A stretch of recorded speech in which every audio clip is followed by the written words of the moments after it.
Hello दोस्तों, कैसे हैं आप सब लोग। लाल किताब के ज्ञान में मैं नितिन आपका एक बार फिर से स्वागत करता हूं। दोस्तों, जैसा कि आपको पता है कि हम अपने लाल किताब की इस सीरीज़ में जो भी ज्योतिष सीखना चाहते हैं उनके लिए एक सीरीज़ चला रहे हैं। और 12 जो कुंडली के हाउसेज होते हैं उनके बारे में जो जानकारी है वो हम आपको दे रहे हैं। शुरू में दो फर्स्ट और सेकंड जो हाउसेज हैं उनकी जानकारी मेरे द्वारा पहले दी जा चुकी है। और अब ये जो थर्ड हाउस है उस थर्ड हाउस की जानकारी आज हम इस वीडियो में आपको बताएंगे कि क्या थर्ड हाउस का सिग्निफिकेंस होता है और किन चीज़ों का जो इससे जो कुंडली में प्रभाव है वो यहाँ पर देखने को मिलता है। तो इससे पहले कि वीडियो हम लोग शुरू करें, मेरी आपसे रिक्वेस्ट है कि जो हमारा चैनल है इसे आप सब्सक्राइब कर दें अगर आपने अब तक सब्सक्राइब नहीं किया है। साथ ही अगर वीडियो आपको पसंद आता है, नॉलेजेबल लगता है तो उसे साथ में लाइक भी कीजिएगा। इसमें मात्र कुछ ही सेकंड का समय लगता है, लेकिन हमें जो इस कार्य को करने के लिए काफ़ी ज़्यादा मोटिवेशन यहाँ पर मिलता है। तो आइए शुरुआत करते हैं आज के वीडियो का।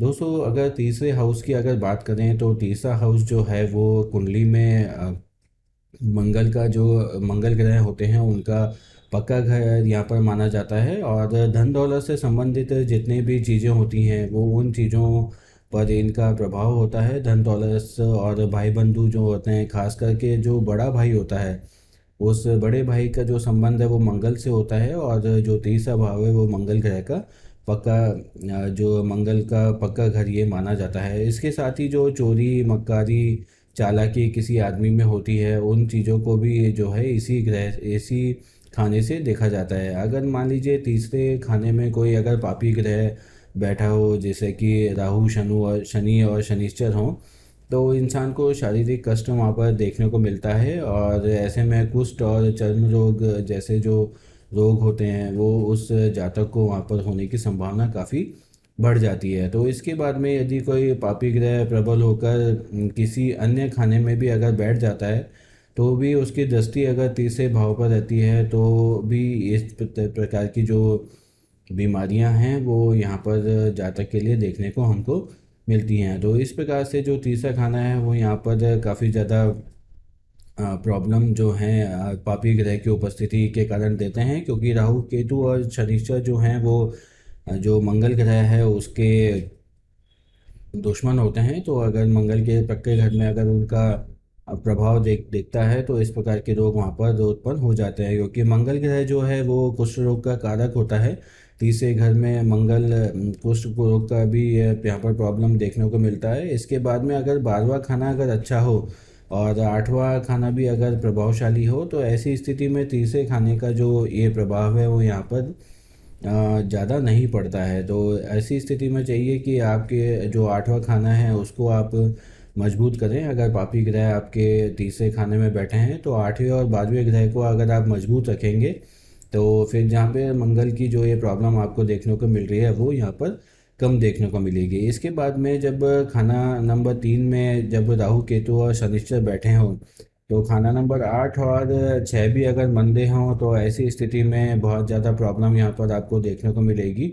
और तीसरे जो घर है, तीसरे घर से संबंधित ज़्यादा जो बेनिफिशियल बातें हैं वो आपको यहाँ पर लाइफ में नहीं मिलेंगी। इसके लिए आपको 8वें और 12वें घर को यहाँ पर पक्का करके हमेशा रखना है। इसके बाद में अगर मंगल के तीसरे भाव की अगर हम चर्चा करें तो मंगल के तीसरे भाव में कई ऐसी कंडीशंस यहाँ पर बन जाती हैं। उन कंडीशंस की वजह से भी जो तीसरे खाने का बुरा असर है यहाँ पर जातक के जीवन में देखने को मिलता है। जैसे कि अगर इसमें बुध अगर खाना नंबर 12 में अगर आपके हो और शनिश्चर खाना नंबर 3 में हो तो बुध और शनिश्चर का जो है धन संबंधित सहायता जो है वो हमेशा प्रदान करता रहता है। ऐसे में ये जो योग है वो शुभ फल प्रदान करता है।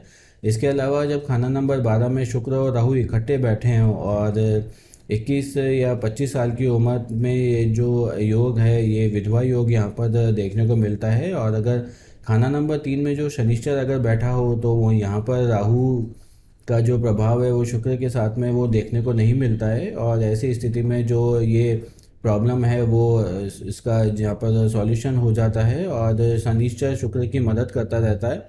ऐसी स्थिति में जो ये विधवा योग है वो यहाँ पर नलीफाई हो जाता है। तो अगर मान लीजिए किसी भी जातक के 12वें में 12वें भाव में अगर शुक्र और राहु इकट्ठे बैठे हैं, क्योंकि 12वें भाव में राहु जो है वो बहुत ही बुरा असर देता है, और उसके साथ में शुक्र अगर जाके बैठ जाते हैं तो वो शुक्र को भी यहाँ पर नुकसान पहुँचाता है। ऐसी स्थिति में अगर तीसरे भाव में अगर शनि उपस्थित हों, तो उसी तीसरे भाव में शनि अगर उपस्थित होते हैं तो वो शुक्र को मदद करते रहते हैं, और ऐसी स्थिति में जो ये विधवा योग है यहाँ पर जो नलीफाई, इसको यहाँ पर मान लिया जाता है। तो अगर आपके कुंडली में अगर ऐसा योग अगर उपस्थित है, तो ऐसी स्थिति में आपको चाहिए कि आप जो शनि है आपकी कुंडली का, उसको मजबूत करके रखें, और उसका जो प्रभाव है वो आपके जीवन में नेगेटिव रूप में नहीं पड़े। इसके लिए शनि से संबंधित जो भी चीज़ें हैं वो आपको करनी चाहिए। इसके अलावा अगर अन्य परिस्थितियों की बात करें, तो खाना नंबर 3 में अगर कई बहुत सारे ग्रह बैठे हों,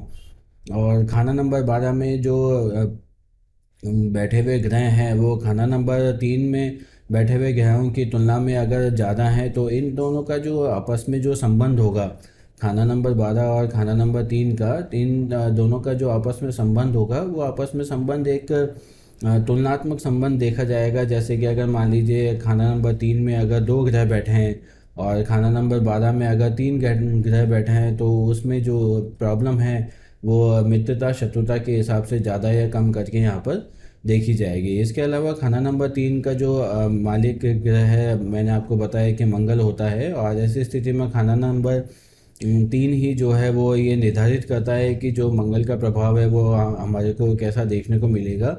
अगर मंगल यहाँ पर मान लीजिए आपका बुरा है, तो खाना नंबर 3 का भी बुरा असर यहाँ पे देखने को मिलता है। और मंगल की स्थिति अगर कुंडली में किसी अन्य भाव में बहुत ही अच्छी है, तो खाना नंबर 3 की भी यहाँ पर जो अच्छा जो प्रभाव है यहाँ पर देखने को हमको मिलता है। इसके साथ ही अगर कोई स्त्री ग्रह अगर खाना नंबर 3 में हो, तो स्त्री ग्रह पुरुष ग्रह की जैसे ये अपना असर दिखाती है।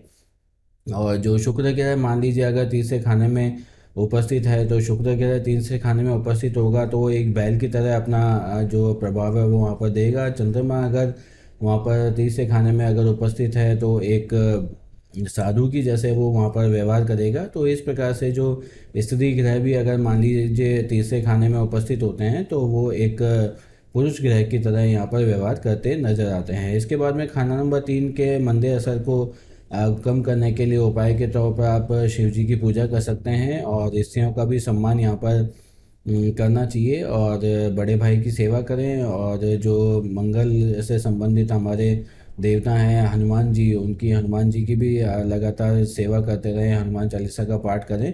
तो इस प्रकार के क्रियाकलापों से जो मंगल ग्रह हैं वो मजबूत होते रहते हैं। अगर आपकी कुंडली में मान लीजिए मंगल ग्रह अगर किसी बुरी स्थिति में बैठे हैं, तो अगर ये उपाय आप निरंतर करते रहेंगे, शिव जी की पूजा करते रहेंगे, स्त्रियों का प्रत्येक रूप में सम्मान करेंगे, तो ऐसी स्थिति में आपको मंगल के जो दुष्प्रभाव हैं वो यहाँ पर देखने को नहीं मिलेंगे।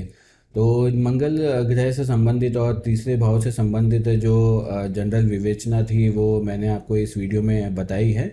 आशा है ये वीडियो आपको पसंद आया होगा, और मेरे द्वारा दी गई जानकारी भी आपके लिए बहुत ही हेल्पफुल रहेगी। इसके साथ ही विभिन्न ग्रहों के जो असर होते हैं वो हर खाने में अलग अलग होते हैं, उनकी चर्चा हम अलग से अलग वीडियो में एक नई सीरीज के साथ में करेंगे। अभी हम जनरल जो प्रिडिक्शन है वो तीसरे भाव का यहाँ पर आपको बता रहे हैं। तो इसी प्रकार से 12 भावों का जो जनरल प्रिडिक्शन है मेरे द्वारा यहाँ पर आपको बताया जाएगा। तो आज के लिए बस इतना ही। आपको आशा है ये वीडियो पसंद आया होगा। तो फिर मिलेंगे एक नए वीडियो में और एक नए भाव के साथ में। तब तक के लिए अपना ख्याल रखिए। ओम नमः शिवाय।